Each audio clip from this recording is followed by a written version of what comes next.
क्या आपने कभी सोचा है कि जिस साधारण से दिखने वाले बेलपत्र को हम हर सोमवार महादेव पर चढ़ाते हैं, उसके भीतर साक्षात शक्तियों का एक पूरा ब्रह्मांड बसता है।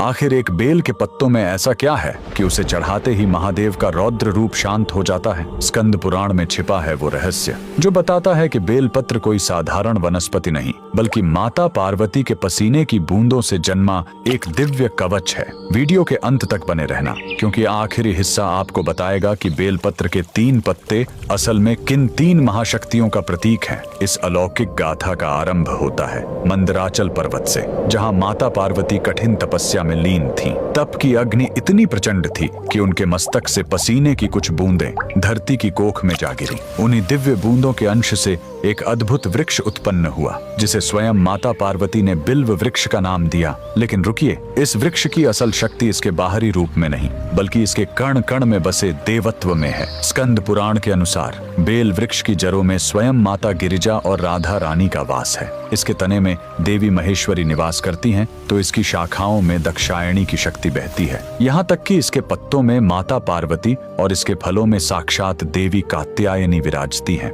क्या आप जानते हैं, इसके नुकीले कांटों में भी करोड़ों शक्तियों का पहरा माना गया है। अब प्रश्न उठता है कि आखिर महादेव को ये इतना प्रिय क्यों है? महादेव का स्वभाव अग्निमय और रौद्र है। वे विष के प्रभाव और ब्रह्मांड की ऊर्जा को अपने भीतर समेटे हुए हैं। बेलपत्र की प्रकृति अत्यंत शीतल और शुद्ध होती है। जैसे ही ये पत्ता शिवलिंग को स्पर्श करता है, यह महादेव की उस प्रचंड ऊष्मा को सोख लेता है और उन्हें परम शांति प्रदान करता है। इसके साथ ही इसके 3 पत्ते कोई संयोग नहीं है। ये साक्षात महादेव के त्रिनेत्र, उनके त्रिशूल और सृष्टि के त्रिदेव ब्रह्मा, विष्णु, महेश के प्रतीक माने जाते हैं। शिव पुराण कहता है कि जो भक्त एक बेलपत्र भी श्रद्धा से अर्पित करता है, उसके 3 जन्मों के पाप ऐसे नष्ट हो जाते हैं जैसे अग्नि में तिनका। यह केवल एक पत्ता नहीं, बल्कि भक्त के पूर्ण समर्पण का हस्ताक्षर है। तो अगली बार जब आप बेलपत्र तोड़े या चढ़ाएं, तो याद रखें, आप प्रकृति का एक अंश नहीं, बल्कि साक्षात शक्ति का स्वरूप महादेव को सौंप रहे हैं। अगर आप भी महादेव की इस दिव्य शीतलता के भक्त हैं,